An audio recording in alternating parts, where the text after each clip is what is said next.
तो जैसे कि हमें पता है कि last year Covid first wave थी और इस बार हम मार्च एंडिंग से कोविड सेकेंड वेव से जूझ रहे हैं।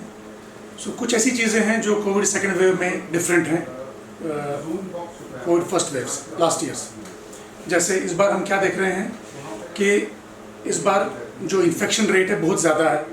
लास्ट ईयर हम देखते थे कि कोई पेशेंट आता था हमारे पास, बाकी फैमिली मेम्बर्स ठीक होते थे। इस बार क्या हो रहा है कि ये ज़्यादा लोगों को इन्वॉल्व कर रहा है। इससे पहले कि पेशेंट को पता चल जाए कि वो इन्फेक्टेड है, उसने ऑलरेडी कई लोगों को इन्फेक्ट किया होता है। तो फिर हम देखते हैं पूरी फैमिली आ जाती है, हम पूरे यार दोस्त आ जाते हैं। सो इन्फेक्शन रेट काफ़ी बढ़ चुका है। दूसरा हम क्या देख रहे हैं कि इस बार जो वायरस की इन्वॉल्वमेंट है, लंग इन्वॉल्वमेंट काफ़ी ज़्यादा है। काफ़ी लोगों में हम देख रहे हैं निमोनिया हो रहा है। लास्ट ईयर लंग इन्वॉल्वमेंट के पेशेंट काफ़ी कम थे। काफ़ी सारे ऐसे पेशेंट थे जिनको इन्फेक्शन हुआ और अपने आप ठीक हो गए। एडमिशन रेट भी काफ़ी कम था। इस बार लंग इन्वॉल्वमेंट की वजह से एडमिशन रेट बढ़ चुका है। तीसरा हम क्या देख रहे हैं कि इस बार यंग पॉपुलेशन काफ़ी इन्वॉल्व हो गई। लास्ट ईयर मेनली जो इसका शिकार बने वो एल्डरली बने। इस साल एल्डरली तो हैं बट यंग लोगों ने काफ़ी ब्रंट फेस किया है इस बार कोविड का, और काफ़ी लोग यंग लोग भी एडमिट हुए और काफ़ी जाने भी यंग लोगों की चली गई इस कोविड से इस बार सेकेंड वेव। तो और हम जो एक बहुत डिफरेंट देख रहे हैं इसमें, आमतौर से कोविड में क्या होता है, जब इन्फेक्शन होता है 10 दिन के आसपास एक साइटोकाइन स्टॉर्म आता है जिसकी वजह से पेशेंट सिक हो जाता है, उसकी लंग इन्वॉल्वमेंट हो जाती है, लंग में एटिपिकल निमोनिया हो जाता है और पेशेंट को कई बार एडमिट होना पड़ता है। मगर इस बार हम क्या देख रहे हैं कि ये जो साइटोकाइन स्टॉर्म है ये कई बार एक ही एडमिशन में 2 बार भी आ जाता है। कई बार डिस्चार्ज होने के बाद पेशेंट दोबारा एडमिट होता है, उसको साइटोकाइन स्टॉर्म दोबारा हो गया होता है। पिछली बार ऐसे केसेस ज़्यादा नहीं थे, लेकिन इस बार frequency of repeated cytokine storm जो है काफ़ी बढ़ गई है। सो ये 4 चीज़ें इस बार काफ़ी मुख्तलिफ हैं जो इस बार जो सेकेंड वेव आई है पहली वेव से। इस बार हम जो वायरस स्ट्रेन देख रहे हैं ये तो सबको ही पता है कि ये म्यूटेंट्स हैं। म्यूटेंट्स जो होते हैं वो अपने आप को इवॉल्व करते हैं। लास्ट ईयर ज़्यादा एल्डरली लोग इफेक्ट हो रहे थे। इस बार जो ये म्यूटेंट स्ट्रेन है इसने अपने आप को इवॉल्व किया है और यंग लोग बहुत ज़्यादा इन्वॉल्व हो रहे हैं। और जो स्ट्रेन हमने देखा, अभी तो दुनिया में काफ़ी सारे स्ट्रेन्स हैं। अफ्रीकन वेरिएंट था, ब्राज़ीलियन वेरिएंट था, यूके वेरिएंट था। इंडिया में वही जो UK variant of concern B.1.617 उसी का एक सब टाइप है जो इंडिया में इस वक्त प्रेडोमिनेंट वेरिएंट है और हमारे JNK में भी वही प्रेडोमिनेंट वेरिएंट है। जो हमारी टेस्टिंग रही है जम्मू एंड कश्मीर यूटी की, ये राइट फ्रॉम डे वन बहुत ही आला और बहुत ही उम्दा लेवल पे रही है और हमारा जो यूटी है वो पूरे इंडिया में टॉप परफॉर्मिंग स्टेट्स में रहा है on testing and sampling level right from the first wave. इस बार भी हम वैसा ही कर रहे हैं और बस जब ये सेकेंड वेव शुरू हुई, क्योंकि हम सब में से किसी ने ये नहीं किसी को अंदाज़ा था कि इतनी शिद्दत से ये वेव आएगी, तो कुछ देर के लिए शायद हम थोड़ा सा ये हम पे हावी होगी सेकेंड वेव, लेकिन उस दौरान भी जो हमारा टेस्टिंग और सैम्पलिंग था वो पूरी कंट्री में टॉप परफॉर्मिंग स्टेट्स और यूटीज़ में से था और डेफिनेटली इसका हमें असर ग्राउंड लेवल पे नज़र आता है। हम देख रहे हैं कि जो ये हमारा जो कोविड कर्व जो ऊपर जा रहा था वो इस तरह से बेंड होना शुरू हो गया, रादर फ्लैटन होना शुरू हो गया है और हमें अंदाज़ा है कि आने वाले टाइम में कुछ हफ्तों में ये वापस नीचे आएगा और हम फिर से राहत की सांस ले पाएंगे। आगे जाके इंशाल्लाह जब कुछ हफ्तों के बाद हमारी कर्व नीचे बेसलाइन पे आएगी और उम्मीद है कि जून एंडिंग और मे बी जुलाई, इनिशियल जुलाई में हम शायद प्री अप्रैल लेवल पे पहुंच जाएंगे जो हमारा स्टैटिस्टिक्स था इन्फेक्शन का। हमें उस वक्त फिर कंप्लेसेंट नहीं होना है। हमें क्या करना चाहिए, बजाय सारे स्कूल एकदम खोलने के हमें इसको इन फेजेस करना चाहिए। हमें क्या करना चाहिए कि कुछ स्कूल्स कुछ दिन हफ्ते में खुलेंगे, 1 या 2 दिन खुलेंगे और सारे बच्चे नहीं आएंगे, इन पार्ट्स आएंगे, इन फेजेस। एक दिन कुछ बच्चे आएंगे, अगले दिन कुछ बच्चे आएंगे। सो जब तक ही हम देखेंगे कि किस हद तक, किस लेवल तक ये हम इस वायरस को अपने से काबू में रख सकते हैं। सो वो एक एग्जांपल हो सकती है और वो तैयारी हमने अभी करनी है। अगर हम ये सोचेंगे कि जब वो वक्त आएगा तब हम वो तैयारी करेंगे, हो सकता है तब हमारे पास वक्त ना हो। सो इसलिए वो चीज़ें कि हम स्कूल कब खोलें, कैसे खोलें और क्या हिकमत अमली अपनाएं, वो तैयारी हमें अभी से करनी है, अभी बैठ के करनी है। एक अक्सर सवाल पूछा जाता है कि ये जो वायरस म्यूटेट कर रहा है, कहीं ऐसा ना हो कि हमारे वैक्सीन्स नाकाम हो जाएं। देखिए ऐसा है, ये वायरस म्यूटेट करता रहेगा, ये अपने आप को और स्मार्ट बनाता रहेगा, हमें और अटैक करने के लिए, लेकिन हमने इस वायरस को बताना है कि वी आर द स्मार्टेस्ट। हमें इसको बताना है कि हम कम से कम इससे तो स्मार्ट हैं। So vaccine is one way of dealing with the virus. अगर हमें इस वायरस को हराना है, एक जो बहुत बड़ा हथियार हमारे पास है वो वैक्सीन है। यहाँ तक कि जो कई लोगों ने ये इस पर राय जताई कि हाँ हो सकता है वायरस ऐसा ना हो कि ये बच जाए इस पोस्ट इन्फेक्शन या पोस्ट वैक्सीन इम्यून रिस्पॉन्स से। What ever is the scenario, vaccine हमारे पास एक वाहिद ज़रिया है जिससे हम इस वायरस से बहुत स्ट्रांगली टैकल कर सकते हैं। तो वैक्सीनेशन पे बहुत ज़्यादा जोर हमें देना है। सो काफ़ी सारे मिसकंसेप्शंस लोगों में थे जब ये वैक्सीन आया, कि काफ़ी सारे लोग जो थे देयर वाज, उसको हम कहते हैं वैक्सीन हेजिटेंसी, जो लोग वैक्सीन नहीं कराना चाहते थे। इसमें it was through the across the parameter, सब लोग घबरा रहे थे। इसमें काफ़ी वजहें थी। एक वजह ये थी कि क्योंकि जो एक रूटीन वैक्सीन है उसमें काफ़ी साल लगते हैं बनने को, ये वैक्सीन काफ़ी शॉर्ट पीरियड में बनाया गया। तो दूसरी एक बात थी, कई लोगों ने बोला पता नहीं यार, कई जगह से कुछ रिपोर्ट्स आए एडवर्स इफेक्ट्स की, जो कि मोस्ट लाइकली शायद पूरी तरह से सही भी नहीं थी, वो रीजंस मुख्तलिफ है। सो लेकिन over a period of time अब क्या हो रहा है, हम देख रहे हैं कि ज़्यादा से ज़्यादा लोग अब वैक्सीन चाहते हैं। हम लंबी लंबी कतारें देख रहे हैं, लोग चाहते हैं कि जल्दी से जल्दी वैक्सीन लगवाएं, और ये बहुत पॉजिटिव साइन है, क्योंकि वैक्सीन हमारे पास एक हथियार है जिससे हम इस वायरस के खिलाफ यूज़ कर सकते हैं और कामयाब हो सकते हैं।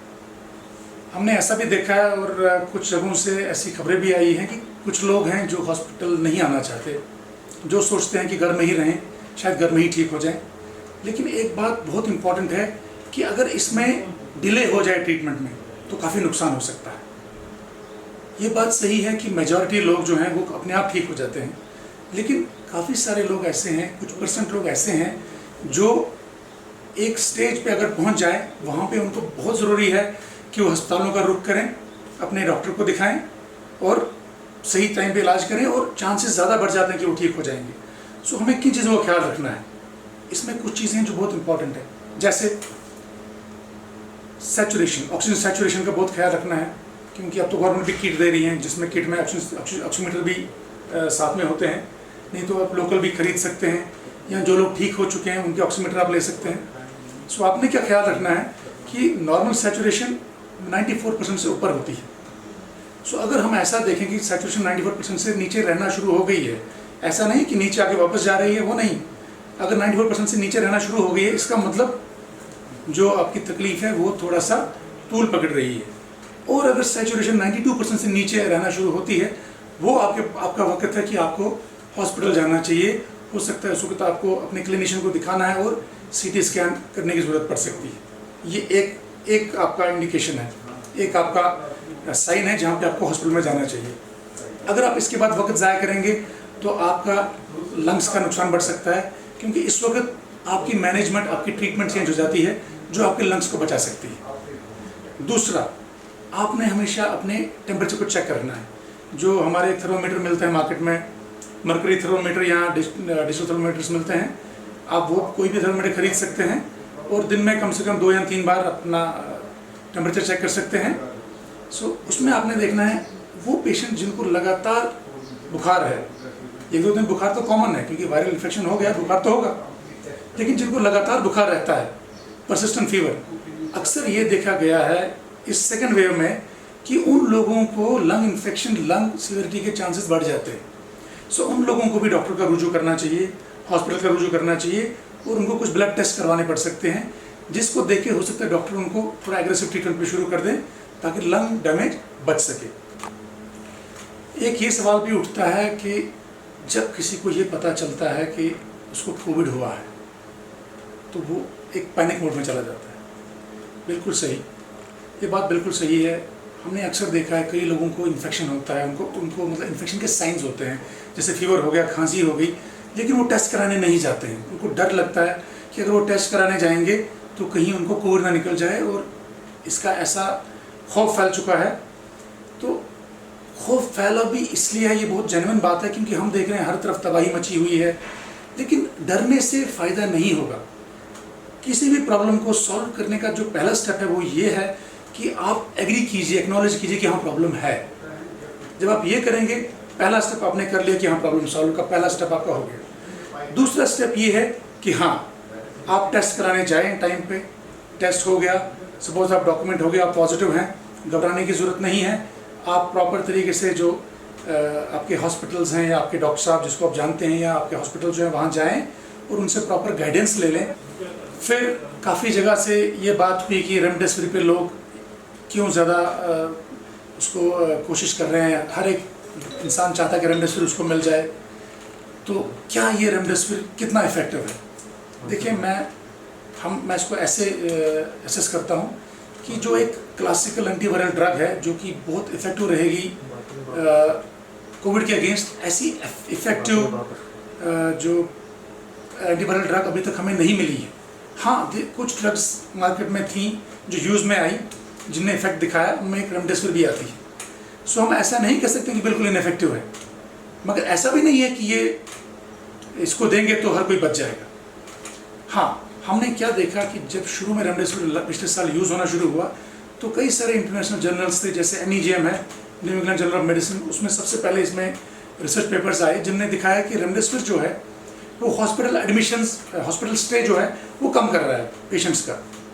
तो फिर एक और ट्रायल आया WHO से, सॉलिडारिटी ट्रायल, तो उसने दिखाया कि इसमें ज़्यादा मॉर्टेलिटी बेनिफिट नहीं है, तो WHO ने इसको अपने लिस्ट से बाहर कर दिया।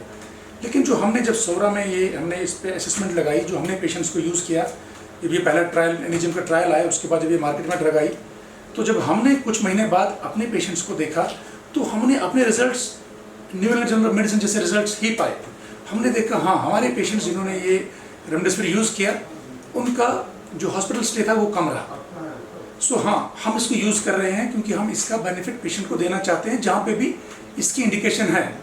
ये जो ब्लैक फंगस है आजकल काफ़ी न्यूज़ में है, सो इसमें काफ़ी सारी चीज़ें हैं जो हमें एक कॉमन सेंस के तौर से भी हम सोच सकते हैं। जो एक ब्लैक फंगस है ये बेसिकली म्यूकरमाइकोसिस है।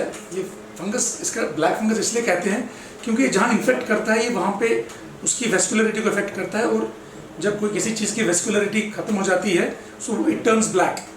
सो एक जो इन्फेक्शन एरिया वो ब्लैक हो जाता है, it gives a colour of black to the infected area, और इसको ये नाम दिया गया black fungus. Basically it is mucormycosis.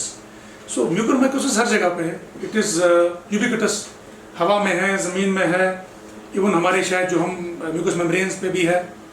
लेकिन ये हमें अटैक नहीं करता है क्योंकि हमारी बॉडी के डिफेंसेस काफ़ी स्ट्रॉन्ग हैं कि वो हमारे डिफेंसेस को ओवर कर पाए। लेकिन होता क्या है, इस फंगस को काफ़ी देर से हमारे इंसानों के बीच पाया गया है और हम ये इन्फेक्शन देखते हैं, बहुत कम देखते हैं। मैं अपने एक्सपीरियंस में आज तक मुझे लगता है 2 या 3 केसेस देखे होंगे। लेकिन अक्सर इनमें कॉमन चीज़ होती है कि वो जो पेशेंट इफेक्टेड होता है इस फंगस से, उसकी इम्यूनिटी लो होती है। अक्सर हमने देखा है डायबिटिक्स में इफेक्ट करता है, जिनको डायबिटीज़ होता है, अनकंट्रोल्ड शुगर्स होते हैं, या रेयरली अगर कोई स्टीरॉइड्स पे हो, और ये इफेक्ट करता है फेस पे, पैरानेजल साइनसेस पे, आँखों पे। मुझे याद है एक पेशेंट हमारी वार्ड में एडमिट था 2-3 साल पहले, कोविड से काफ़ी पहले, उसकी आँख में म्यूकरमाइकोसिस था, वो एक डायबिटिक थी। तो ऐसा नहीं है कि ये वायरस पहली बार आया है, ये वायरस पहले भी हमारे बीच था, कुछ ऐसा हुआ है जिसकी वजह से ये ज़्यादा फ्रीक्वेंट हो गया है, इसका इन्फेक्शन मोर कॉमन हो गया है। अब ऐसा क्या हुआ वो हमने देखना है। अब हम ऐसा भी नहीं है कि हम बोलेंगे कि यार कोविड में हो गया, पिछली बार तो नहीं हुआ, जो कोविड फर्स्ट वेव थी उसमें हमने देखा ही नहीं, जो बाकी कंट्रीज़ है वहाँ से ऐसा नहीं आया, रिपोर्ट्स नहीं आई कि ब्लैक फंगस है। सो हम क्या देख रहे हैं, ये black fungus Covid second wave में आया है, और कहाँ ज़्यादा इंडिया में आया है, और इंडिया के कुछ रीजन्स में ज़्यादा है। सो ये सब चीज़ें ध्यान में रख के we can try to focus on the reasons which could have led to the increase in this fungus, infection of this fungus. जैसे हमने क्या देखा है, काफ़ी जगह पे हम देख रहे हैं कि हाई डोज स्टेरॉइड यूज़ हो रहा है। स्टेरॉइड यूज़ से नहीं, हाई डोज स्टेरॉइड यूज़ हो रहा है, जैसे पल्स स्टेरॉइड यूज़ कर रहे हैं, और फिर उसको जल्दी से टेपर नहीं किया जा रहा है। वो भी एक वजह हो सकती है ये इस फंगस को इनवाइट करने के लिए। सोचता हूँ हम अगर काम कर रहे हैं, ये हमारा फ़र्ज़ है, हम कोई स्पेशल नहीं कर रहे हैं। हम डॉक्टर हैं, हमने जब ये प्रोफेशन ज्वाइन किया था, हमने उसी दिन ओथ ले लिया था, हमने काम करना है। सिचुएशन टफ है, we have to be tough. हाँ, डेफिनेटली इसका असर होता है जब काम ज़्यादा होता है, चाहे वो किसी भी डिपार्टमेंट में हो, किसी भी शोबे में हो, उसका असर होता है। हमने देखा है कि हमारे वर्किंग आवर्स बढ़ गए हैं, वो जिन जगहों से हम लोगों को बचने के लिए कह रहे हैं, अभी मैं जो आपको फरमा रहा था कि हम लोगों को फ़ोन पे ट्रीट कर रहे हैं, व्हाट्सएप पे ट्रीट कर रहे हैं, जो कि हमारे अपने प्रिंसिपल्स के अगेंस्ट हुआ करता था किसी ज़माने में, वो इसलिए कर रहे हैं कि हम नहीं चाहते कि लोग इस हाई रिस्क एरिया में आए और इन्फेक्ट हो जाए।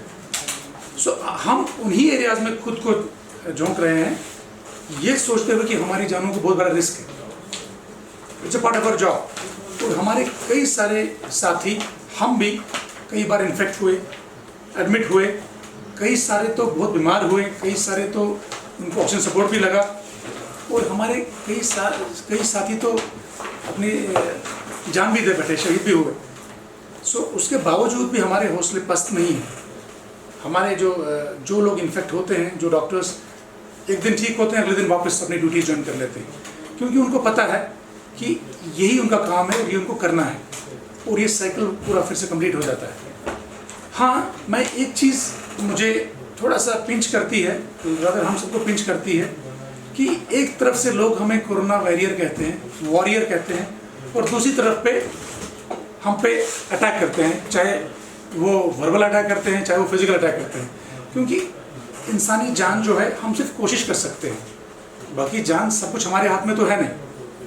तो हम अपनी तरफ से पूरी कोशिश करते हैं। कुछ लोग ये समझ नहीं पाते हैं और वो हम पे अटैक करना शुरू कर देते हैं। मेरी उनसे यही गुजारिश है कि वो ये समझें कि हम अपना काम करें, हम अपना काम करने दें। ना हमें तारीफ़ की ज़रूरत है और ना हमें हमलों की ज़रूरत है। हाँ, हमारे घरों पे बहुत असर पड़ता है, हमारी फैमिली से बहुत असर पड़ता है।